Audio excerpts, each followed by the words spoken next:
Good morning. Happy Saturday. So I'm going to keep this one nice and short today, but I said yesterday when I did a live that I was going to start talking about confidence on the phone. So many of you'll know the kind of the sales strategies that I teach people.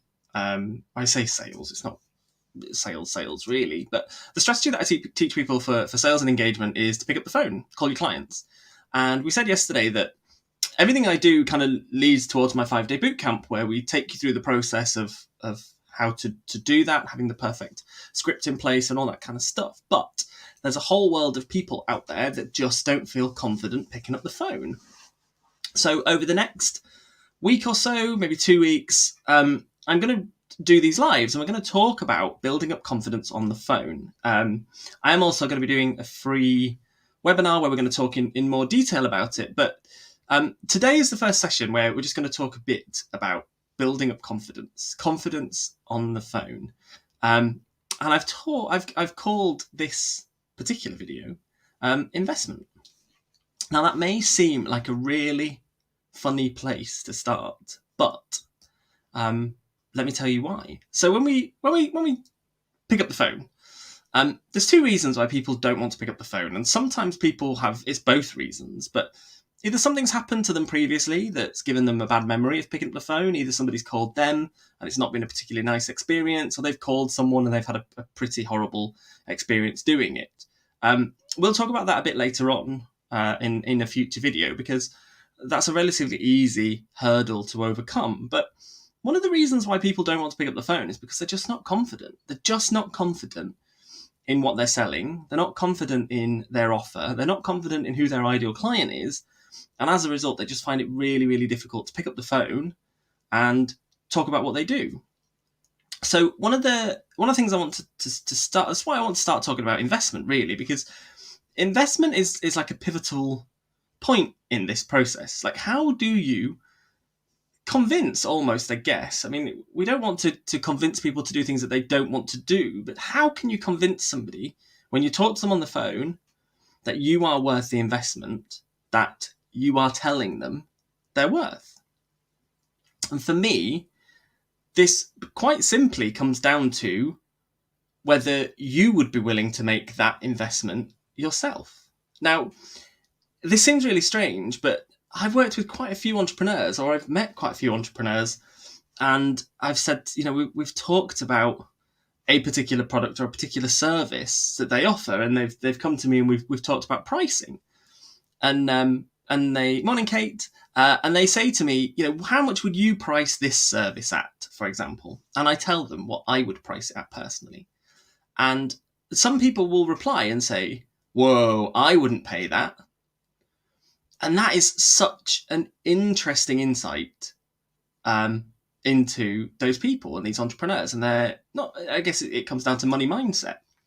So I want you to just have a think. Anybody who's watching this, whether you're watching this live or whether you're watching this back on replay, I want you to think in your head, how much do you charge? What is the cost of, let's say, your most expensive offer? How much do you charge for that offer? Now I want you to think, have you ever invested that amount of money yourself into somebody else? Have you ever invested that amount of money in someone else? Yeah, absolutely, Kate. Confidence does work both ways. So, genuinely, can you sell something for more than you have ever invested yourself? And when we talk about phone calls and talking to clients on the phone, it's all about selling with confidence, selling with integrity, being able to honestly talk to them on a similar level, being able to say to them, I understand your concerns, I understand where you are, I understand where you want to be, but as the person here who is the expert in this situation, I can give you this suggestion. Can you actually give them that suggestion if you've never done it yourself? Now, I'm not saying either way how this works, but if you've never invested in yourself, if you've never invested in your business, if you've never invested in your development, how can you expect somebody else to want to invest in you? Now, unfortunately with these things, the vast majority of times it comes down to money, doesn't it? Like financially investing in yourself. But it doesn't always have to be financially investing.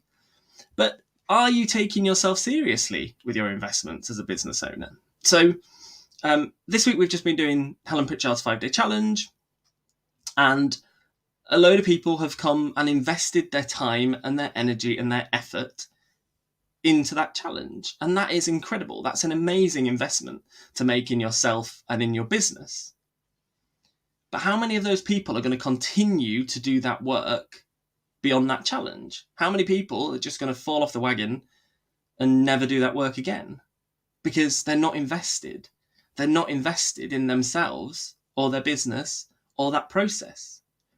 You know, if you truly want to win, if you truly want to win in business, again, it doesn't have to be a financial thing. If you want to win, as in serve your clients and serve these people on a deeper level, surely you're willing to do what it takes. And sometimes what it takes is just investing in yourself, mentally, financially, physically, emotionally.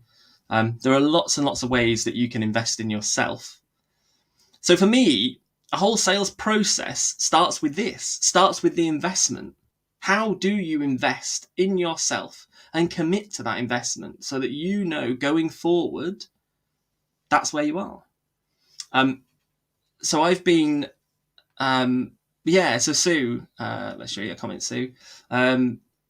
It's so true. You have to invest to grow. And again, it doesn't have to be financially. Now, unfortunately, it's how business works, but in a lot of cases, it does have to be a financial investment because that's how you push yourself to the next level. Again, thinking about Helen and her 5-day challenge, the reason a lot of people fall off the wagon after the challenge is because they need accountability. And without accountability, then, you're not going to get the results that you want. So, you have to invest to get you have to invest financially to get the accountability. Just kind of is how it works. Kate, let's see your comment, Kate. Strangely, I'm selling my coaching at higher rates. I'm also investing myself at a higher rate, and my business is growing. I mean, it's so true, isn't it? Like, I really wanted to put my prices up coming into the new year. Desperately wanted to put my prices up, but I had this thing in my head, and it wasn't even an intentional thought, but how can I charge people an amount of money that I haven't invested myself? So I have. I have invested. I've invested in Helen Pritchard's Catalyst Mastermind, £10,000. So £1,000 a month I pay out to that to invest in myself and my development. It's a business expense as well. This is something I think a lot of people don't realise. It is the business that has to fund that kind of thing. And this is another thing to think about with this, actually, probably going off on a bit of a tangent now, but, for a lot of people, so anyone who owns a limited company, if your business is set up as a limited company, you are the director of that limited company. Your job is to run that business. It's not for the business to run you. You are not the business. You are separate to your business. So, you have to support that business and give the business the growth it needs. Now, I want you to imagine that, imagine I employ one of you to come and be the director of my business. You would expect to be paid properly. You'd expect to be supported properly. You'd expect me to invest in your personal development because that is so crucial. Think about any big business out there. Every big business has some way of investing in staff development, whether it be just allocating them time in the schedule to go off and do stuff. Think about teachers. I know teaching is a bit of a funny thing right now, but teachers are given time off of schedule to plan and mark and do personal development. Budgets are put into the school every year for teachers to go and do personal development. Morning, Kieran.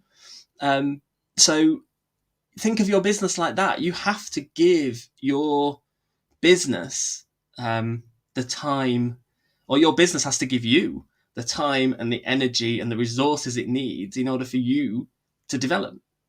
Absolutely, Kate. Development's your favourite thing. I mean, it's quite funny me saying this because it was only about 4 months ago I was sat here telling people to stop being course collectors. And I still believe that. Like, I am not saying go out there and start collecting all the courses in the world, because you have to think this through. The development, your personal development has to be thought through, and you have to invest in the right things.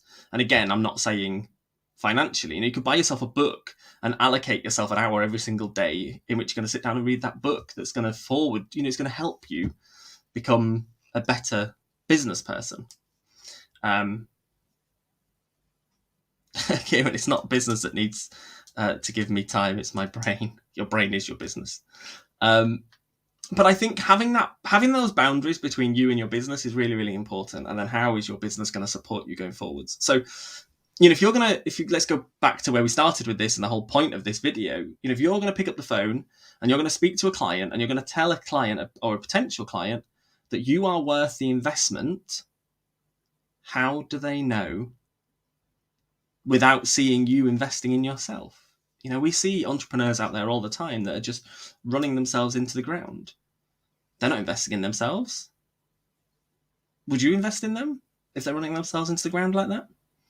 You want to see the people, and this is why, and again, to always bring it back to Helen, but, you use Helen as an example. Helen invests in herself. She invests in her team. She invests in the programs that she does. She invests in her audience with the free 5-day challenges. You can see, even not being on the inside, the investment that she puts into every single thing she does. So of course she's worth the price tag that she puts on things. This week I've been talking to quite a few people on the 5-day challenge launch and the Postgrid launch. And the number of people that are not ready to make a commitment, which is fine. Obviously, we will never want somebody to push themselves into debt. But when we say to them, so if you're not ready to commit and you're not ready to take the next steps, which is fine, what are you going to do? So how are you going to implement this work? If you're not in a financial position to invest right now, how are you going to make sure that you are in a financial position in 6 months' time? And the number of people that just say, I don't know. I don't know what I'm going to do. There's no plan there at all. There's no investment. There's no forward thinking. How can those people, honestly, hand on heart, sell something for £1,000? If they are not willing to invest in themselves, no one's going to invest in them. So it's a bit of a harsh truth, I think, for a lot of people. And I know a lot of people who are probably listening to this have invested in some way, shape or form. But it's always just worth thinking about how you conduct yourself, how you go forward this year. What is your plan for your personal development? How are you going to invest in yourself? How are you going to invest in your business? So that these people out there see that you are credible and that you are worth investing in from their side. What's Kieran saying? The amount of thinking time I do whilst running Catching Up on Podcast is huge. Often come back, scribble lots of notes. And this is the perfect example, Kieran. So you going out for a run during the day, that's you investing in yourself. You are investing. And obviously, Kieran, I know you've invested big this year as well, because you're investing in that personal development. And interestingly for you, Kieran, when we talked recently, the amount of money you're looking at charging is the amount of money you're investing. And there's it's almost like that's the exchange. Yes, Kate, it does need to be said. So yeah, that's something to think about today. When you are ready to pick up the phone and start talking to people, start to think through that confidence thing. We're going to address more on this over the coming days, weeks, months, years, when it comes to sales, because I really want you to be able to confidently pick up the phone and really believe in yourself when you pick up the phone. And if you don't believe in your pricing, which I think fundamentally is what this comes down to, then you're never going to get anywhere. So that's it. I said this is going to be a short video. It's been 15 minutes, not so short. I hope you all have an absolutely fantastic weekend. I've got a couple more hours of work to do on the 5-day challenge sales process this morning. And then it's my daughter's 7th birthday. So we've got 35 kids in a hall running around eating sugar. So wish me luck. It's going to be fun. I will catch you all on Monday, and we'll talk a bit more about building up confidence on the phone.